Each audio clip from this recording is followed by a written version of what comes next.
Clear কথা। আল্লাহ বলছেন তুমি ক্ষমতা পাবে, হ্যাঁ, 14 দফার দরকার নাই, 19 দফার দরকার নেই, 13 দফার দরকার নেই, 4 দফা তুমি কায়েম বাস্তবায়ন করো। এর মধ্যে 1 নম্বর হলো জাহান্নাম থেকে বাঁচার জন্য নামাজটা কায়েম করো। বুকটা ফেটে যায় জানেন, আজকে 53 বছর এত আইন পাশ হলো, এত বিধান পাশ হলো, কিন্তু জাহান্নাম থেকে আমি বাঁচবো, যে আমলটা করলে পরে আল্লাহ পাক আমাকে জাহান্নাম থেকে বাঁচায় দিবেন, সেই নামাজের বিলটা পর্যন্ত আজ পর্যন্ত কেউ সংসদে উত্থাপন করতে পারেনি। আমরা আগামী দিন সপ্ত দেখা শেষ করলাম, দেখে কোনোটাই শেষ, কোনোটাই কিন্তু বাদ নাই। কেউ 25 বছর, কেউ 16 বছর, কেউ 9 বছর, কেয়ারটেকার গভর্নমেন্টের কয়েক বছর, সপ্ত দেখা শেষ করেছে, কিন্তু কেউ তো ইসলাম আনে নাই, কোরআন টানে নাই।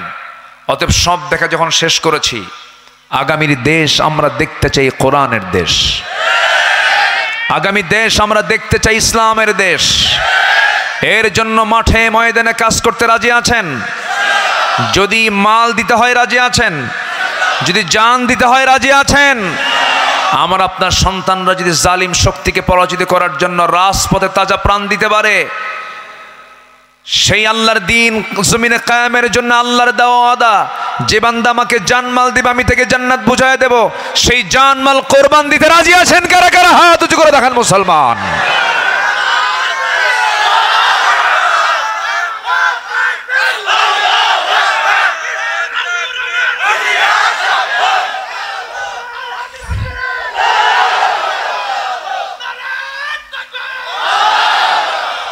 আল্লাহ কবুল করুন, জোরে বলি আমিন, আরো জোরে আমিন।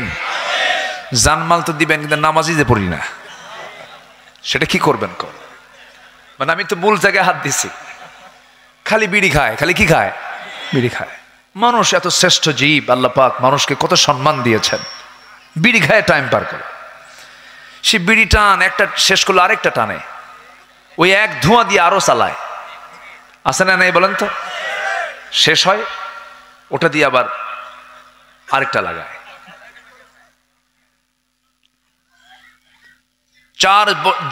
যত রাস্তার মোড় মোড় আছে, চৌমাথা ত্রিমাথা আছে না, মোড়ে মোড়ে 4 দোকান আছে, বাস বসে আছে, ঘন্টার পর ঘন্টা পার করে, কোনো কাম নাই, খালি বিড়ি খায় আর গীবত করে, কোনো কাম নাই। কিন্তু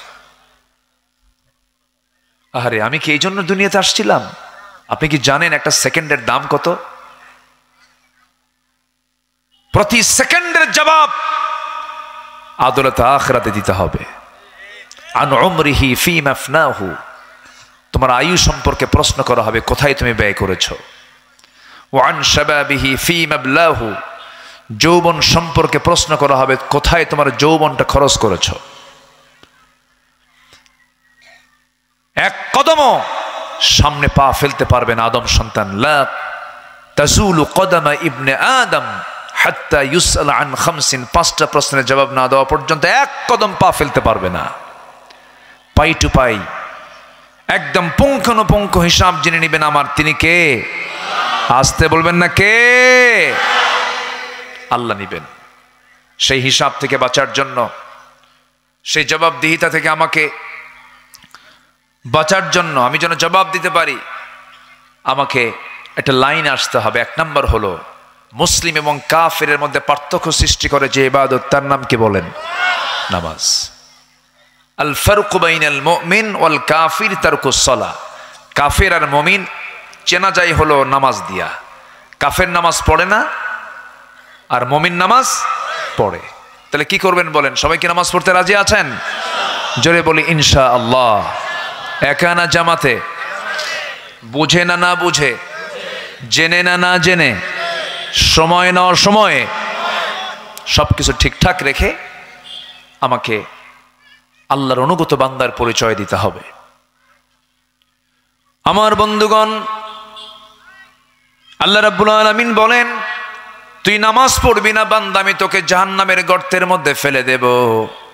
নাম্বার 2 হলো যারা নিজের খেয়াল খুশি মতো চলবে, আল্লাহর বিধানকে মানবে না, আল্লাহর হুকুম হাকামকে মানবে না, মন যা চাই তাই করবে।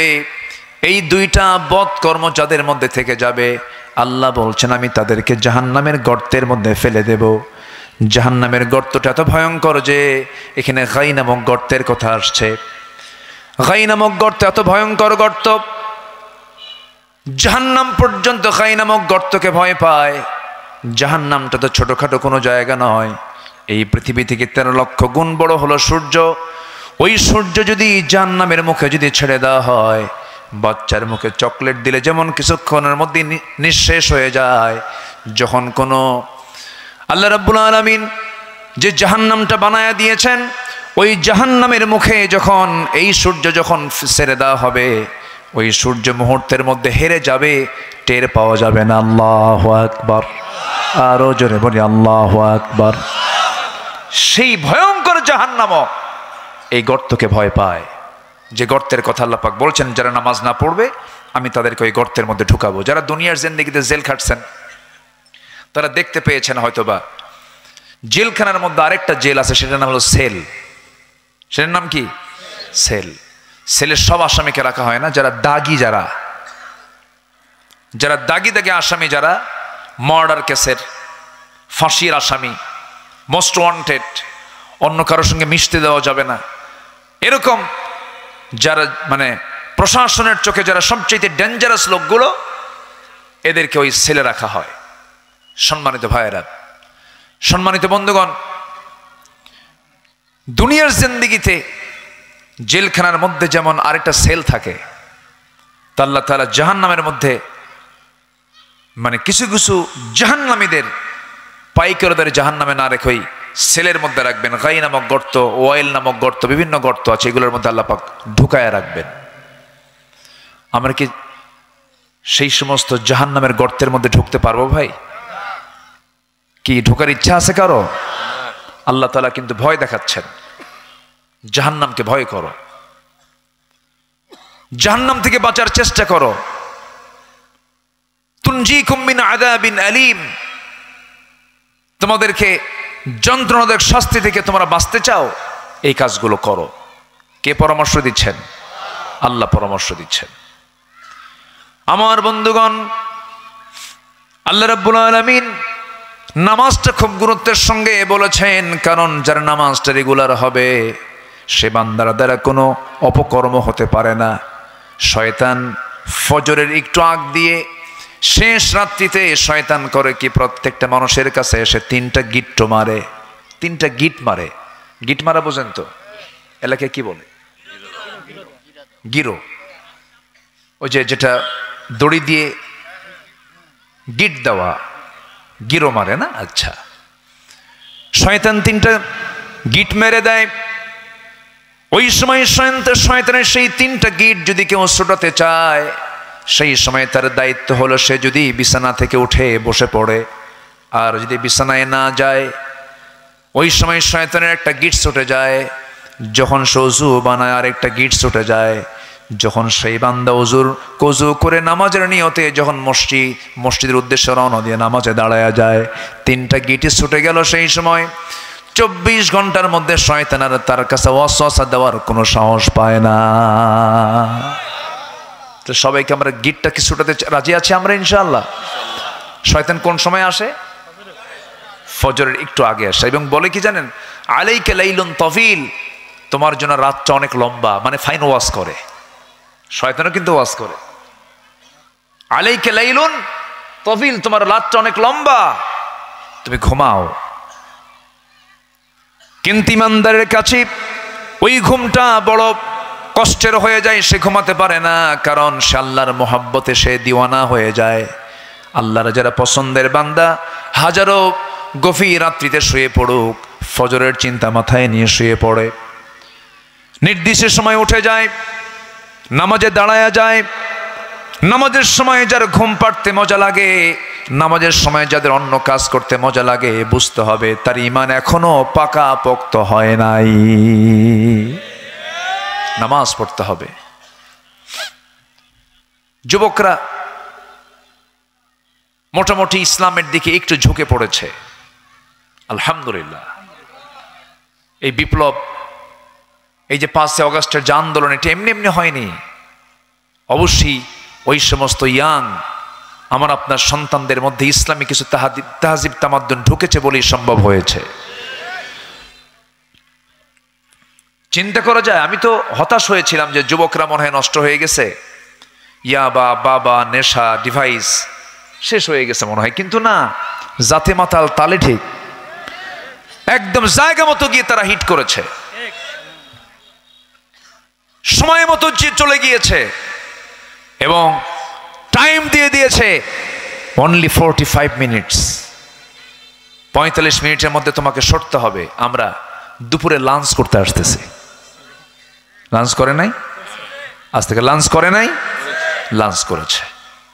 সম্মানিত বন্ধুগণ, শুধু তোমাদের একটা বিষয় খেয়াল করতে হবে, তোমার চারিত্রিক সৌন্দর্য নিয়ে আসতে হবে, ইবাদতের সৌন্দর্য নিয়ে আসতে হবে। সকল কিছুর পতন ঘটানো সম্ভব, কিন্তু একটি আদর্শের পতন পৃথিবীর কেউ ঘটাতে পারে না। তুমি আদর্শ নিয়ে চলো, তোমার চরিত্র সুন্দর করো, আগামীর বাংলাদেশ তোমার হাতে চলে আসতেছে। এই জন্য নিজের ব্যক্তি জীবনকে সাজানোর জন্য আগে আমরা নামাজ পড়বো। কয় ওয়াক্ত বলেন? আসতে বলবেন না, কয় ওয়াক্ত নামাজ? 5 ওয়াক্ত নামাজ। যুবকরা তোমরা গ্রামের ভিতরে দাওয়াতি কাজ শুরু করে দেবে। ফজরের সময় মুসল্লি যে গ্রামে বেশি থাকবে বুঝতে হবে এই গ্রামটা আদর্শ গ্রাম। ফজরের মুসল্লি হলো প্রকৃত মুসল্লি। ফজরের সময় যে বান্দা জামাতে নামাজ পড়তে পারবে, মহান রব্বুল আলামিন তাকে গোটা রাতের অর্ধেক রাত নফল নামাজের সব তার আমলনামায় দিয়ে দেন। আর যদি সাথে সাথে যদি এশার নামাজটাও যদি জামাতের সঙ্গে আদায় করতে পারে, মহান রব্বুল আলামিন গোটা রাত কিয়ামুল লাইল, গোটা রাত দাঁড়িয়ে দাঁড়িয়ে নামাজ পড়লে যে সওয়াবটা হতো তার চাইতে বেশি সওয়াব আল্লাহ রব্বুল আলামিন তার আমলনামায় দিয়ে দেন। তাহলে আমরা ফজর নামাজের এশার নামাজ একা পড়বো না জামাতে পড়বো? বলেন একা না জামাতে? আপনি নামাজ পড়লেন কিন্তু আপনার নেতা নামাজ পড়ো না, তাহলে আপনি কি করবেন? হ্যাঁ, নাটোরের লোক কিন্তু খুব স্ট্রেট ফরওয়ার্ড, নাটোরের লোক কিন্তু খুব সোজা কথা বলে। আমি গোটা দেশে ঘুরি তো, সোজা মানে স্ট্রেট কথা বলে ফেলে। ভালো, আলহামদুলিল্লাহ, সোজা হয় ভালো, সোজা চলা ভালো, সোজা কথা বলা ভালো, সোজা নীতি থাকা ভালো, এটাই ভালো।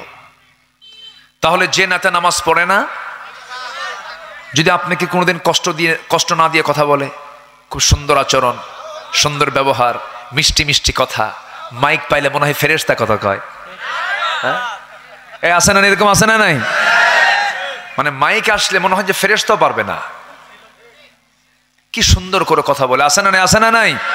আচ্ছা, তাহলে মিষ্টি মিষ্টি কথা আমার মূল্যায়ন হবে না, সুন্দর সুন্দর কথা আমার মূল্যায়ন হবে না, দুনিয়ার তৈরি করে দল আমার কাছে মূল্যায়ন পাবে না। যে নেতার দলের সাথে ইসলামের সম্পর্ক নাই, যে নেতার যেই দলের নেতার সাথে নামাজের সম্পর্ক নাই, যে দলের নেতার সাথে আখেরাত কেন্দ্রিক কোনো চিন্তা নাই, ওই সমস্ত নেতৃত্বের মুখে আমরা থুতু মারি। ওগুলো বাদ। রাগ করেন কেন? রাগ করছেন নাকি আপনারা? রাগ করলেন? বাদ দিতে হবে। ভুল জীবনে বহু করছে, আর ভুল করবো না তো, আর ভুল করা যাবে না। রাজাকারের গালি শোনাইছে 16 বছর, শোনাই নাই? আমরা কিন্তু কেউ পাকিস্তান যাই নাই। গেছে পাকিস্তান? কেউ গেছে? আমরা কিন্তু আমরা গালি শুনেই ছিলাম দেশে। এত হুমকি ধামকি দেওয়ার পরও জেল কেটেছি, ফাঁসির মঞ্চে ঝুলেছে, অমানবিক নির্যাতন করা হয়েছে, কেউ পালায় নাই। শুধু ভারতের রাজাকাররা সব ভারতে গিয়ে পালায় আছে। যারা পালায় তারা কি পিসাব না চোর? কি ঠিক কিনা? চোর। শুধু চুরি, চুরি না তো, ডাকাতি। পুকুর চোর না, সাগর চোর, গোষ্ঠী শুদ্ধ চোর। লন্ডনে একজন দায়িত্ব পেয়েছে, ওটাও চোর, বাদ দিয়ে দিয়েছে। এরে এটা আবার কোন জায়গা থেকে আসলো? এত বড় শ্রোতা পাইছে, মনে হয় কাছের লোক পাইছে। হ্যাঁ মাশাআল্লাহ, ও মামা দেখছে না, মারছে দৌড়, মাশাআল্লাহ।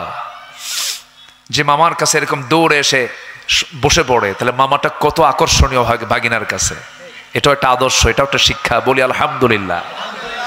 কিছু নানা আছে, নাতি দেখলি চোখ এরকম বড় বানায়, নাতি আসার সাহসই পায় না নানার কাছে, খুব রাগ, খালি টোকা মারলি বারুদের মতো জ্বলে, এরকম কিছু আছে না নানা? আছে। নাতি মনে মনে কয় মরবি কোন দিন, কুলখানি খাবো। সবার সাথে মিশে যেতেন মুহাম্মদ সাল্লাল্লাহু আলাইহি ওয়াসাল্লাম। তাহলে আপনি যে কাজটাই করতে যান না কেন, আগে আদর্শ দরকার, আগে চরিত্র দরকার। তাহলে বিড়ি খাবো আমরা, আজ থেকে বিড়ি খাবো? মাহফিল এসে আবার প্রশ্ন করে, হুজুর বিড়ি খাওয়া কি জায়েজ আছে? বুঝলেন, মানে খাওয়া তো ছাড়বি না, আবার ফতুয়া জানে যে যদি একটু এই তো ঠিক আছে, যদি পাক পকর থাকে না, দা মা ইউরবিক ওয়া ইলা মা লা ইউরবিক, যা তোমাকে সন্দেহে ফেলে দেয় এগুলো ছেড়ে দাও। জানেন আল্লাহ তাআলা যদি বিড়িকে যদি আত্মহত্যা হিসেবে গ্রহণ করেন, চিন্তা করেন আপনি, প্রতি টানে এত সেকেন্ড আয়ু কমে, অর্থাৎ লাংসের কার্যকর ক্ষমতা কমে যায়, তার ফিটনেস নষ্ট হয়ে যায়, তার হায়াত এত বছর কমে যায়। এত বছর যদি কেউ স্মোকিং করে, এরকম করে বিজ্ঞান একটা সংখ্যা বের করেছে। আল্লাহ যদি সংখ্যা টান মেরে ধরে যদি কয় যে এই যে তুই আত্মহত্যা করছিস, আপনি যাবেন কোথায়? ক্ষুদ্র আত্মহত্যা, বড় না, দিনে দিনে মরছে, একদিনে না, কিসে কিসে মরছে, দিনে দিনে মরছে। আমার কথা কি রাগ করতেছেন আপনারা? আমি তো মনে করি প্রত্যেকটা চাকরিতে ব্লাড গ্রুপ চেক করা উচিত, কোন ব্লাডের ভেতরে নেশা আছে ওদের চাকরি নিষিদ্ধ করা দরকার। সব সাইজ হয়ে যাবে, জায়গা মতো করা দরকার। কি ঠিক আছে না? হ্যাঁ হ্যাঁ, বাস ওই জায়গায় শুধু বলে দেবে কোন ছাত্র পড়াশোনা করতেছো, তোমার চাকরি কিন্তু হবে না তোমার রক্তে যদি, ব্লাডে যদি কোনো নেশার কোনো কিছু পাওয়া যায়। কি ঠিক আছে কিনা? আমরা এমন দেশকে আমরা দেখতে চাই, এমন দেশকে আমরা দেখতে চাই। ওয়ালা তুলকু বিআইদিকুম ইলা তাহলুকা, নিজকে ধ্বংসের দিকে ঠেলে দিও না। কার কথা? বডি দিয়েছেন কে? এটাকে যত্ন করবে কে? আল্লাহ। আল্লাহ বিড়ি খায় যত্ন হবে না? বডি দিয়েছেন আল্লাহ, সময়ে সময়ে খেতে হবে। রোজা আছেন ভিন্ন কথা, দেহকে কষ্ট কিন্তু দেওয়া যাবে না, কোনো প্রাণীকেও কষ্ট দেওয়া যাবে না। হারে আমার নবী একদিন বসে আছেন, একটা উট এসে নবীর কাছে মাথা নত করে, মাথাটা নিচু করে কান্দে। উটের চোখের পানি দেখে রাসূল বলছেন, উট কান্দিস কেন? উট বলে, আমার মালিক আমারে খাওয়ায় না। আমার নবীজি খেপে গেলেন, বললেন, মার রব্বু হাযাল জামাল, এই উটের মালিকটাকে তাড়াতাড়ি ডাকো। ডাকার পর রাসূল খেপে গিয়ে বললেন, তুমি নাকি উটকে খাইতে দাও না, উট আমার কাছে নালিশ করে। আল্লাহর সৃষ্টি কেন না খেয়ে থাকবে? যত্ন নে, জবাব দিতে হবে আল্লাহর আদালতে। আল্লাহু আকবার বলেন। একটা উটের যত্ন রাসূল নিতে বলেছেন, আমার আপনার যত্ন নাই? এমনি গাঁজা খাবো আর আল্লাহ ধরবেন না? এই দেহকে যেন তেন কাজে ইউজ করা যাবে না। এই দেহটার এক নম্বর হক হচ্ছে সেজদা দেওয়া। কি দেওয়া? সেজদা। কাকে? আল্লাহকে। এই 3.5 হাত বডিকে আমরা কাজে লাগাবো আল্লাহর আনুগত্যের মধ্য দিয়ে। জোরে বলি ইনশাআল্লাহ। কারণ আল্লাহ রাব্বুল আলামিনের ওই আয়াতটা আমাকে দারুণ টেনশনে ফেলে দেয়। আল্লাহ বলছেন, اليوم نختم على أفواههم وتكلمنا أيديهم وتشهد أرجلهم بما كانوا يكسبون।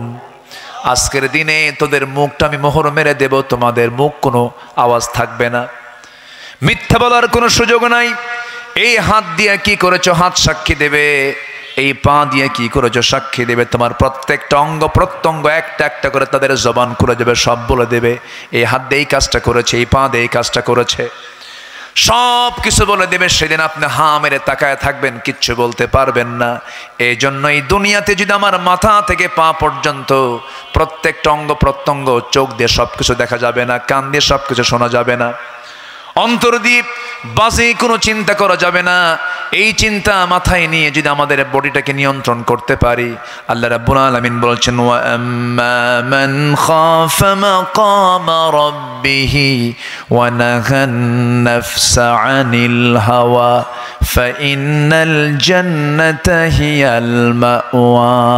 জোরে বলুন আল্লাহু আকবার। যার দিলের মাকামে আল্লাহর ভয়টা জাগ্রত হয়ে যাবে, তার ঠিকানা দুনিয়ার কোনো ঠিকানা নয়, তার ঠিকানা হবে জান্নাতে মাওয়া। সেই জান্নাত পেতে হলে, সেই জান্নাত লাভ করতে হলে নফসের তাবেদারি করা যাবে না, মন যা চায় তা করা যাবে না, আল্লাহ যা চান তাই করতে হবে। কি মন যা চায় তা করব, না আল্লাহ যা চান তাই করব? আমি কি নফসের দাস না আল্লাহর দাস? খাও দাও ফুর্তি করো, দুনিয়াটা মস্ত বড়, এটা কি আল্লাহর বান্দার পরিচয়ের কথা? বলেন, আল্লাহর বান্দা এরকম পরিচয় দিতে পারে, কথা বলতে পারে? খাও দাও ফুর্তি করো, দুনিয়াটা মস্ত বড় না। খাও দাও ফুর্তি করো কার বিধানে? কার বিধানে? আল্লাহর বিধানে। নামাজ পড়তে হবে ভাই। বউ যদি নামাজ না পড়ে কি করবেন? দেখছেন কি ভালো করে খান, এই নামাজ বারবার বলেও পড়ে না বউ। হ্যাঁ, অনেকে কয় মারতে হবে না, কি যেন কইল।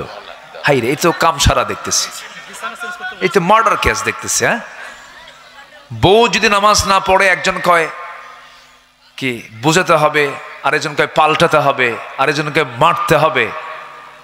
এ তো ডেঞ্জারাস কথা দেখতেছি। সব অ্যাকশন, সব কি অ্যাকশন না? আগে অ্যাকশনে যাওয়া যাবে না, আগে অ্যাকশন নিতে মানা করেছেন আল্লাহ তাআলা। উত্তম আচরণটা আগে করবেন, অসুলহু খায়র। বৈঠক করবেন, বসবেন, বুঝাবেন, নার্সিং করবেন। কারণ মানুষ তো ওয়াসওয়াসা দেওয়ার জন্য শয়তান সর্বক্ষণ লেগে আছে না নাই? আছে। সুন্দর করে বুঝাবেন, তার পালসটা বুঝবেন, সে কি চায়, সে কি বলতে চায়, এটা আগে বোঝার চেষ্টা করতে হবে। সন্তানকে বোঝাতে হবে, পরিবারকে বোঝাতে হবে। এই পৃথিবীতে আমার নবী যে নবুয়ত পাওয়ার পর প্রথম দাওয়াতটা দিয়েছেন বাহিরে না ভিতরে? বলেন বলেন, বাহিরে না ভিতরে দিয়েছেন? ভিতরে দাওয়াত দিয়েছেন। জাবালে নূর থেকে আল্লাহর কালামটা নিয়ে সেই সোজা নিজের ঘরের মধ্যে ঢুকে বলছেন জাম্মিলুনি খাদিজা, জাম্মিলুনি খাদিজা, খাদিজা তুমি আমাকে বস্ত্র আচ্ছাদন করে দাও, কম্বল আচ্ছাদন করে দাও। লাকাদ খাশিতু আলা নাফসি, আমি আমার নিজের জীবনের সংকটে মনে হয় মরে যাব। এই কথা বলেই বলছেন, ওরে খাদিজা, 15 বছর ধরে দাম্পত্যময় জীবন চালালাম, কোনোদিন আমি তোমাকে এমন কোনো পরিচয় দেই নাই যে পরিচয়টা আজকে আমি দেব। আমি তোমাকে কিছু কথা বলতে চাই। কি বলেন? আমার স্বামী, আপনি কি বলতে চান বলুন। রাসূল বলছেন, খাদিজা, এতদিন তোমার সঙ্গে আমার পরিচয় ছিল আমি তোমার স্বামী, তুমি আমার স্ত্রী। আজকে একটা নতুন পরিচয়, সেটা হলো আমি হলাম আল্লাহর নবী মুহাম্মদ সাল্লাল্লাহু আলাইহি ওয়াসাল্লাম। এই কথা বলা মাত্রই স্ত্রী আম্মাজান খাদিজা রাদিয়াল্লাহু তাআলা আনহা নবীর দিকে তাকায় চোখের পানি আটকে রাখতে পারলেন না। কাঁদতে কাঁদতে বলছেন, আমার মন বলছিল আপনি এমন কিছু হবেন। জোরে বলে সুবহানাল্লাহ। আপনি যে আল্লাহর নবী হবেন এটা আমার মন বলছিল, কারণ আপনার চরিত্রের সাথে পৃথিবীর কোনো মানুষের চরিত্রের মিল নাই। চুল পরিমাণ হিংসা নাই, চুল পরিমাণ মোহ নাই, চুল পরিমাণ পরশ্রীকাতরতা নাই, কৌতুক করে মিথ্যা কথা নাই। আপনি যে আল্লাহর নবী হবেন, সকল নবুয়তের চরিত্র আমি আপনার মধ্যে উপস্থিত পেয়েছি। আমাকে দেরি করাবেন না, আপনি আমাকে পড়ায় দেন লা ইলাহা ইল্লাল্লাহ। ভাইরে, সবার কাছে ভালো হওয়া যায়, কিন্তু স্ত্রীর কাছে ভালো হওয়া কিন্তু জানাতন ব্যাপার না। পৃথিবীর কেউ জানেন আপনি বদমেজাজি, কিন্তু কে জানবে এটা? বলেন। পৃথিবীর মানুষের কাছে আপনি বিশাল বড় বুজুর্গ লোক, খুব ঠান্ডা মানুষ না, লোকটা খুবই ঠান্ডা, কিন্তু বইয়ের কাছে যে রিপোর্ট নেবেন লোকটা কেমন, কি বুঝতেছেন? কিছু বুঝতেছেন? কিছু কবে না, খালি চুপচাপ শুনবে, শুনে বলবে ও যে কত বড় বুজুর্গ আমার জানা আছে। কি কথা কি বুঝতেছেন? তো এজন্য আমার নবীজির চারিত্রিক সনদ আগে দিয়েছেন বাইরের লোক না ভিতরের লোক? তো আমরা সার্টিফিকেট নেব আগে বাইরে না ভিতরে? আবার দাওয়াতটাও দেব বাইরে না ভিতরে? ভিতরে। রাসূল ভিতরে আগে কাজ করেছেন, ভিতরে আলোকিত করেছেন। ভিতরটা যদি আলোকিত না হয় বাইরে আপনি আলোকিত করবেন কেমনে? আপনি টিকতে পারবেন না, আপনার দ্বারা সম্ভব হবে না। এই জন্য আল্লাহ রাব্বুল আলামিন এক জায়গায় বলছেন, ইয়া আইয়ুহাল্লাযীনা আমানু কু আনফুসাকুম ওয়া আহলিকুম নারা। ঈমানদাররা তোমরা নিজে বাঁচো, তোমার পরিবারকে জাহান্নাম থেকে বাঁচাও। বউকে বলবেন, বউ আমার, একই ছাদের নিচে থাকি, একই সঙ্গে 20টা বছর পাড়ি দিলাম, সন্তানের বাবা হয়েছে, তুমি সন্তানের মা হয়েছ। তুমি কি চাও এই সম্পর্ক মৃত্যুর মধ্য দিয়ে শেষ হয়ে যাক? না, এই সম্পর্ক যদি জান্নাত পর্যন্ত গড়ায় নিতে চাও, আসো আমরা দুজন মিলে নামাজ পড়ি। কি ঠিক কিনা? ফাইন করে বুঝায় বলবেন, কেন হবে না কাজ? সন্তান কেন কথা শুনবে না? কেন সন্তান অবাধ্য হবে? সন্তান কেন মার সঙ্গে বেয়াদবি করবে, বাবার সঙ্গে বেয়াদবি করবে? শুধু আমরা এক পক্ষপাতমূলক আমাদেরকে ওয়াজ করতে বলা, হুজুর একটু বলবেন পিতামাতার জন্য সেবা করে সন্তানরা, কিন্তু আপনি পিতামাতার সেবা করতে হবে সন্তানকে সেই শিক্ষাই দেন নাই, আপনি ফলাফল পাবেন কেমনে? কি দোষ তাহলে প্রথমে কি বাবার দেওয়া দরকার না সন্তানের দেওয়া দরকার? বাপ মার আগে দোষ হবে না সন্তানের আগে দোষ হবে? আগে বাপ মার দোষ হবে। আপনি সেই শিক্ষা দেননি তো। কি ঘটনা? জি, কষ্ট পাচ্ছেন? তাহলে সন্তান ভালো হবে, অবশ্যই ভালো হবে, কিন্তু তার আগে ভালো হতে হবে বাবার মাকে। ঠিক কিনা বলেন? বাপ মাকে ভালো। জানেন ইদানিং একটা জরিপ আসছে, অনেক এডুকেটেড যারা বড় বড় উচ্চপদস্থ প্রশাসনিক কর্মকর্তা, তাদের সন্তানগুলো এখন মানে মাদ্রাসায় ভর্তি করে দেওয়ার হিড়িক শুরু হয়ে গেছে। কেন জানেন? ওই সমস্ত পরিবারের বাচ্চাগুলো ইয়াবা খায়া, গাঁজা খায়া, নেশা কইরা সব শেষ। আমাদের কাছে এসে কান্দে, হুজুর কি করলাম এগুলো। চোখ বন্ধ করে শেষ জীবনে যদি আপনি সন্তানের আদর পেতে চান, সন্তানের সম্মান, সন্তানের পক্ষ থেকে যদি মোহাব্বত পেতে চান, সম্মান পেতে চান, সবার আগে সন্তানের হাতে তুলে দিবেন কয়টা কিতাব? বলেন কয়টা কিতাব তুলে দিবেন? এই একটা কিতাব তুলে দিবেন, একটা কিতাব উঠায় দিবেন। ওই সন্তানকে পাহারা দেবার জন্য কাউকে লাগবে না, কোরআন আপনার সন্তানকে পাহারা দিয়ে দেবে। সন্তান ভালো হলে আপনি ভালো থাকবেন, সন্তান ভালো না হলে আপনি জাহান্নাম, দুনিয়াটা জাহান্নাম হয়ে যাবে। এজন্য প্রত্যেক পরিবারে নামাজের দাওয়াতের দরকার আছে না নাই? আছে। আগে স্কুলের খবর না, আগে শিক্ষার খবর নয়, আগে নেবেন তোর ফজর হয়েছে কিনা। কি কথা কি বুঝতেছেন? তোর ফজরটা হয়েছে কিনা আগে বল, এটাকে বলবেন। প্রত্যেক পরিবার যদি এরকম সচেতন হয়, আল্লাহর কসম ওই পরিবার থেকে আল্লাহওয়ালার জন্ম হবে। আগে নামাজের খবর, আগে কিসের খবর বলেন? নামাজের খবর। বুকটা ফেটে যায় জানেন, রাত 1টা বাজে, 2টা বাজে, প্রত্যেকটা পরিবারের লোক এখন ঘুমায় রাত 1টার দিকে। হ্যাঁ, আমি কি ভুল বলতেছি? তার কারণ হলো ডিভাইস আর টেলিভিশন, এগুলো এই সমস্ত মিডিয়ার কারণে। এগুলোকে নিয়ন্ত্রণ না করতে পারলে মহামারী আকার ধারণ করবে। এজন্য সবাইকে আমি বিনয়ের সুরে বলতে চাই, পরিবারকে বাঁচান, পরিবারকে বাঁচান, পরে বাকি কাজ পড়ে। আগে পরিবারকে ধরেন, পরিবারকে মাথায় নেন। আগে ছেলেকে সময় দেন, মেয়েকে সময় দেন, এটা খুব গুরুত্বপূর্ণ বিষয়। আপনি জানেন 10 মিনিট লাগবে না, 5 মিনিটের মধ্যে আপনার সন্তান নষ্ট হয়ে যাবে। এমন মিডিয়া আজকে গোটা দুনিয়াকে গ্রাস করে ফেলছে। আমরা এগুলোকে সতর্কের সঙ্গে দেখবো। জোরে বলি ইনশাআল্লাহ। আমার বন্ধুগণ, সূরা মারিয়ামের যে আয়াত থেকে আমি তেলাওয়াত করেছি, দুটো অপরাধ যারা করবে তাদের জন্য জাহান্নামের গর্ত গাই নামক গর্ত বরাদ্দ আছে। ইমাম কুরতুবী বলেছেন, কুরতুবীর মধ্যে এসেছে আরো 6টা অপকর্ম যারা করবে তাদেরকে আল্লাহ রাব্বুল আলামিন জাহান্নাম, শুধু নয় জাহান্নামের সেলের মধ্যে, গর্তের মধ্যে রেখে দিবেন। সেই 6টা অপকর্ম কি কি আল্লাহ রাব্বুল আলামিন বলেন? ওই সমস্ত অপকর্ম যারা করবে তাদেরকে আমি গর্তের মধ্যে ফেলে দেব। নাম্বার 1 হলো যারা জেনা করতে করতে পাকা হয়ে গেছে, বুড়া হয়েছে কিন্তু জেনা ছাড়ে না। এরকম বুড়া জেনাকার মনে হয় নাই আমার দেশে?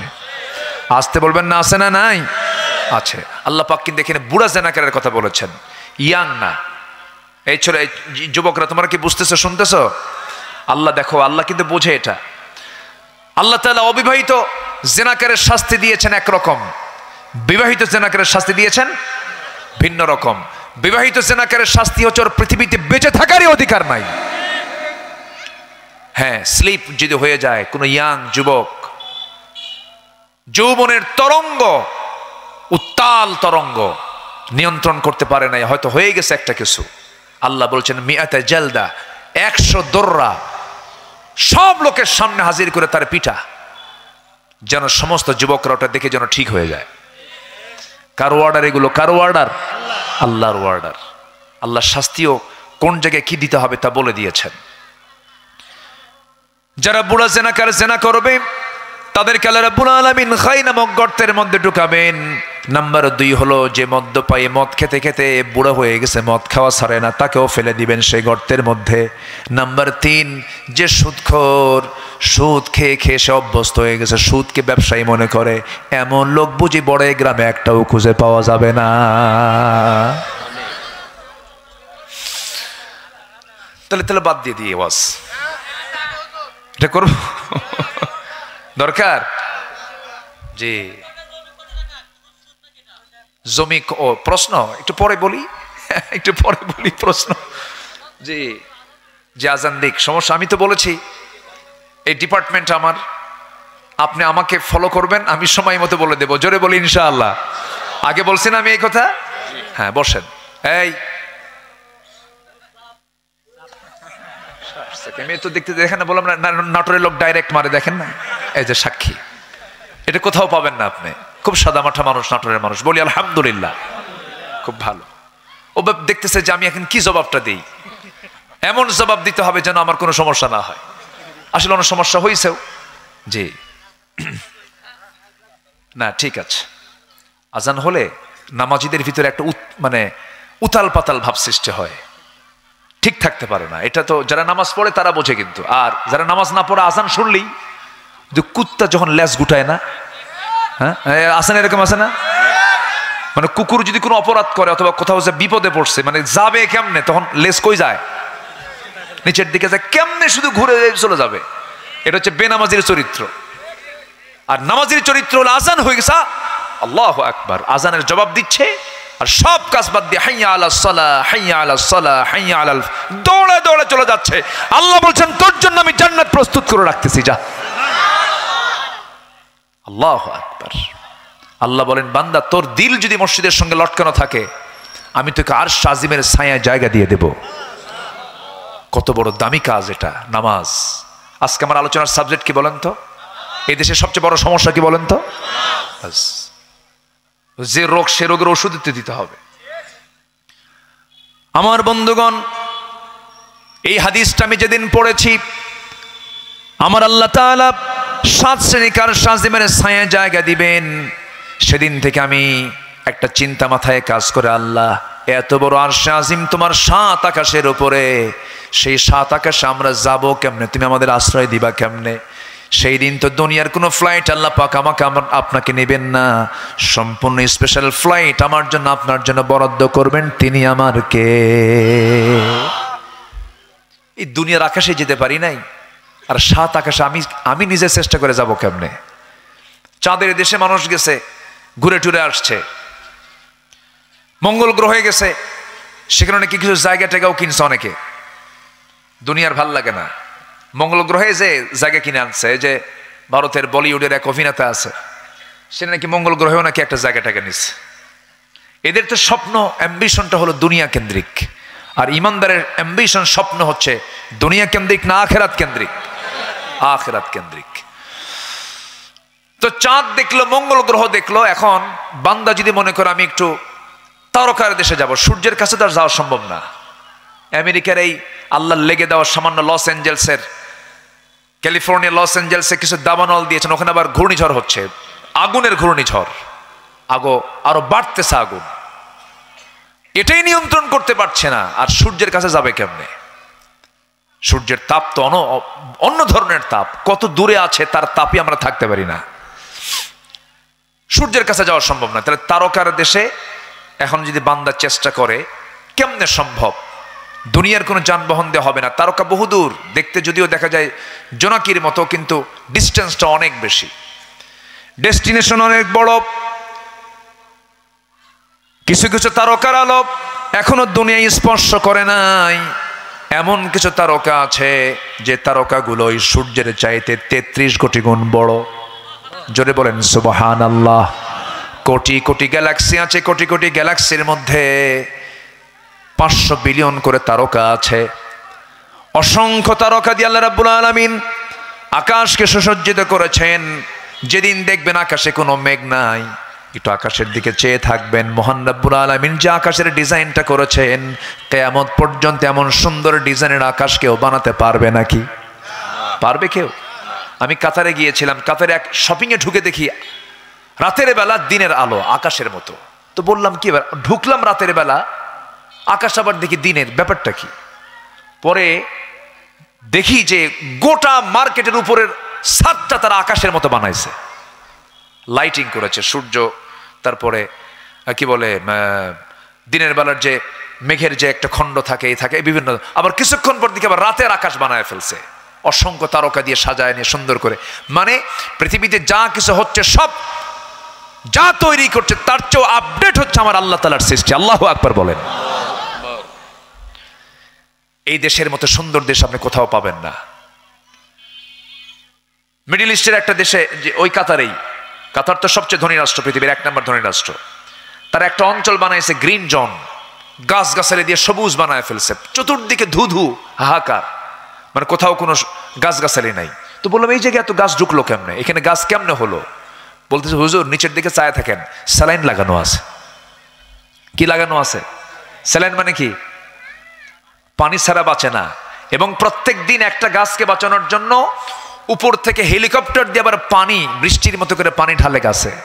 আর আমার দেশে পানি তো ঢালা লাগেই না। কোনো বাচ্চা যদি জঙ্গলের যেয়ে যদি শুধু পায়খানা করে ধুয়ে আসে, সেখান থেকে পেয়ারা গাছ, আর কি গাছ? হ্যাঁ, মরিচের গাছ, হ্যাঁ, ওই জায়গা থেকে গাছ হয়ে যায়। আল্লাহু আকবার বলেন। আমার দেশ এটা, এত সুন্দর বরকতের দেশ আপনি কোথাও পাবেন না। জোরে বলি আল্লাহু আকবার, আরো জোরে আল্লাহু আকবার। এখন বান্দা চিন্তা করে দেখলো, আমি যদি তারকার দেশে যাই, পারবে না। তবে হ্যাঁ, প্রেজেন্ট ওয়ার্ল্ডের লেটেস্ট একটা নভোযান আছে, যার ঘন্টার গতি হলো 39,000 কিলোমিটার। 39,000 কিলোমিটারে বেগে যদি কোনো বান্দা যদি ওই নভোযান অ্যাপোলো 11-এ চড়ে যদি রওনা দিয়ে দেয়, পৃথিবীর সবচেয়ে নিকটবর্তী যে তারকা, সেই তারকার নাম হলো প্রক্সিমা সেন্ট্রাই। প্রক্সিমা সেন্ট্রাই যেতে তার সময় লেগে যাবে 1,15,000 বছর মাত্র। যাবেন কারা কারা? হাত তোলেন। বাঁচবেন 60-70 বছর, আর লাগবে হলো 1,15,000 বছর। আর সাজিমের ছায়া পাবেন কোন দিন? আকাশই তো পান নাই আপনি। আল্লাহ বলছেন, বান্দা নামাজের সঙ্গে তোর দিলটা, মসজিদের সঙ্গে তুই দিলটা লাগায় রাখ, আমি তোকে আর শাজিমের মেহমান বানায় নেব, ছায়ার মেহমান বানায় নেব। 5 ওয়াক্ত নামাজ পড়বেন কারা কারা? একটু হাত তুলে দেখেন দেখি। জোরে বলি ইয়া আল্লাহ, আরো জোরে বলি ইয়া আল্লাহ। আমাদেরকে 5 ওয়াক্ত সালাত আদায় করার তৌফিক তুমি আল্লাহ দিয়া দাও। জোরে বলি আমিন, আরো জোরে আমিন, আরো জোরে আমিন। হাত নামান। তাহলে জাহান্নামের গর্তের মধ্যে আরো 6 শ্রেণী যাবে: জেনাকার, মদ্যপায়ী, সুদখোর। নাম্বার 4 হলো যে সন্তান পিতামাতাকে ভাত দেয় না, পিতামাতার সঙ্গে খারাপ আচরণ করে। এরকম সন্তান তো নাই, আসতে বলবেন না, আছে না নাই? এখন এটা শিক্ষিতের মধ্যে বেশি না মূর্খের মধ্যে বেশি? আচ্ছা বলুন তো, তালাক আজকে সমাজে বাড়ছে যে, আপনাদের চেয়ারম্যান ছিলেন, বলুন তো এখন তালাক যে বাড়ছে এখন, এটা কি শিক্ষিত মহলে তালাক বেশি না মূর্খ মহলে তালাক বেশি? তাহলে ওই শিক্ষার ঠেকা আছে এখন। তো শিক্ষিত হয়ে বউ থাকে না, কি শিক্ষিত হয়ে বউ থাকে না, শিক্ষিত হয়ে ভাত বাপ মাকে ভাত দেওয়া হয় না। তাহলে দরকার আছে ওই শিক্ষার, ওই শিক্ষার মুখে আমরা থুতু মারি, জান কি ঠিক কিনা বলেন? কি শিখবো আমরা? যেরকম কি শিখবো আমরা? কোরআন, এটা শিখবো, বাকি দুনিয়ার আরো যে শিক্ষাগুলো আছে ওটাও শিখবো, তখন আর কোনো সমস্যা হবে না। সকালবেলা আপনি খেয়েছেন, এলাকায় তো রসুন হয়, রসুন হয় না? একটু রসুন, আচ্ছা 80 রসুন নাটোরে, কিন্তু রসুন তো পাই না, দিয়েন কিছু, এখন তো লাগানোর সময় না। আচ্ছা রসুন, এই ওঠে কেন, একটু বসেন। রসুন আর পেঁয়াজ যখন নতুন হয় গাছ, ওর ফুল হয় না, ফুল, ওই ফুল কিন্তু সকালবেলার বাসি খাবারে যখন ওই যে বাসি ভাত যখন মাখায়, ওই ফুল দিয়ে খান নাকি আপনারা? খান কি না? মজা আছে না নাই? শুকনা মরিচ, পেঁয়াজ, রসুন আর খাঁটি সরিষার তেল, এটা দিয়ে একটা ডলন যদি দেন, এটাকে কি খাবার বলে? কড়কড়া, কড়কড়া কয় না? এই তো লাইনে আসছেন কেবল, কড়কড়া। আচ্ছা এই কড়কড়া যদি আপনি খান সকালে, কিন্তু ওর মধ্যে রসুনের কিন্তু গন্ধ থাকতে হবে, রসুন অথবা পেঁয়াজ, এটা কিন্তু সবচেয়ে বেশি মজার। আপনি খেলেন, খাওয়ার পর সারাদিন যদি আপনি পোলাও, কোরমা, বিরিয়ানি, জর্দা, দই, মিষ্টি, কাঁচা গোল্লা, পাকা গোল্লা সব খাইলেন আপনি, কিন্তু ঢেকুস মারবে কোনটার? আচ্ছা বলেন তো, সবচেয়ে কম দামি খাবার খাইছেন না আপনি, কিন্তু সকালের খালি পেটে এটা খাওয়ার কারণে যেটাই খান না কেন ভিতর থেকে ওটাই ঘুতা মারে, তাহলে ওটাই ঘুতা মারে, ঠিক কিনা? তেমনি আপনি সন্তানকে যা শিখান সমস্যা নাই, সবার আগে জাতির হাতে তুলে দিতে হবে কোরআন, ঠিক কিনা? এটা দিলেই জাতি ঠিক হয়ে যাবে, এটা হচ্ছে সবচেয়ে বড় মেডিসিন। আল্লাহ কবুল করুন। নামাজ পড়বো কি দিয়া? লাগবে না? সমাজ চালাবো কি দিয়া? জীবনটা চলবে কি দিয়া? পরিবার চলবে কি দিয়া? বউ চলবে কি দিয়া? সন্তান চলবে কি দিয়া? ব্যবসা চলবে কি দিয়া? তাহলে জান্নাত হয়ে যাবে। আল্লাহ কবুল করুন। আর কিভাবে বুঝাবো ভাই বলেন তো? কে বুঝাবো? বলতে ওটাও কোরআন দিয়া ফাইন করে বস, খুব সুন্দর বলি আলহামদুলিল্লাহ। আজান হয়ে গেছে, আরো আগে আমরা ধীরে ধীরে দোয়ার দিকে যাব। ভাঙ্গা ভাঙ্গা কিছু কথা বললাম আজকে, খুব ভালো লেগেছে আপনাদেরকে দেখে। আমি এখানে তালসর, কি নাম যেন আপনার? আসাদ ভাই অনেক আগে এসেছে, আজ থেকে 14-15 বছর আগে আমি তালসতে একটা মাহফিল আসছিলাম। বনপাড়া তো আসেই, নাটোরে না আসলে আমার হয় না, আমি আসি, আপনি দাওয়াত না দিলেও আমি আসি, ভালো লাগে। নাটোরের ভাষা, সংস্কৃতি, জীবনাচরণ আমার কাছে খুবই খুবই পছন্দনীয় আলহামদুলিল্লাহ। শুধু একটু সুন্দর নেতৃত্বের দরকার। যুবকরা নেতৃত্ব গঠন করো। তোমার গ্রামে কোনো বেনামাজি লোক থাকলেন দাওয়াত দাও। মুরব্বী নামাজ না পড়ে না, কিন্তু মাতব্বরি করে, তাকে বলতে হবে মাতব্বরি করতে হলে নামাজ পড়তে হবে, ঠিক কিনা? কোনো মেয়ে পর্দা ছাড়া বের হয়, তার বাপকে বলতে হবে বোরকা পরায় বের করান। দেশ এখন যুবকদের হাতে, ঠিক কিনা? তুমি নিজে চরিত্রবান হও, বলতে হবে আমাদের যৌবন আছে, আমার সামনে কোনো পরনারী বেপর্দায় বের হলে আমাদের সমস্যা হয়, অসুবিধা হয়, গুনার কারণ হয়ে যায়। এই গ্রামে কোনো মহিলা বোরকা ছাড়া বাইরে বের হতে পারবে না। চালু করে দাও, ঠিক আছে না? আল্লাহ কবুল করুন। যে আসুন আমরা দোয়া করি, যে যেখানে আছেন আমরা সবাই এখন সোজা দোয়ার দিকে যাবো। আমরা চাইবো কার কাছে? আল্লাহর কাছে।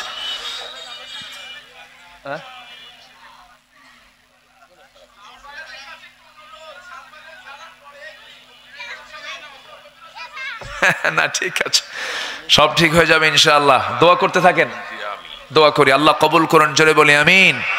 জি আপনি দোয়া করে দেন, আপনি দোয়া করেন, আমি করব। জি আমরা সবাই দোয়ায় যাব। এখানে মুখে আজান হবে, দোয়ার পরে মুখে আজান হবে। যার অজু আছে তিনি কেবলা মুখে দাঁড়িয়ে যাবেন। কেবলা কোন দিকে? এটা এই দিকে। আচ্ছা মানে নাটোরের কেবলা এই দিকে, কিন্তু আমার কাছে কেবলা মনে হচ্ছে এই দিকে। আচ্ছা যাক, এই জন্য নাটোরের কেবলা কইলাম। মানে আমার এরকম দিক বিদিক হয়ে যায়, তো আমরা এত দুর্বল দেখেন, আমরা এত দুর্বল দিকই বুঝি না। আর সেই মানুষের তৈরি করা আইন কেমনে বিশ্বাস করে মানুষ? আমরা দোয়া শেষ হবে, কিবলামুখে দাঁড়িয়ে যাব যাদের ওযু আছে, যাদের ওযু নাই ওযুর জন্য সুযোগ দেওয়া হবে, আমরা নামাজ পড়বো। জোরে বলি ইনশাআল্লাহ। এখানে একটা হেফজখানা খোলা হবে না? আলহামদুলিল্লাহ। এই উদ্যোগ বলতেন আগে, দোয়া করেন আগামী 1 বছরের মধ্যে যেন একটা হেফজখানা এখানে চালু হয়ে যায়। আল্লাহ কবুল করুন, জোরে বলি আমিন। জি, আল্লাহুম্মা আমিন। ربنا ظلمنا أنفسنا وإن لم تغفر لنا وترحمنا لنكونن من الخاسرين لا تزغ قلوبنا بعد إذ هديتنا وهب لنا من لدنك رحمة إنك أنت الوهاب।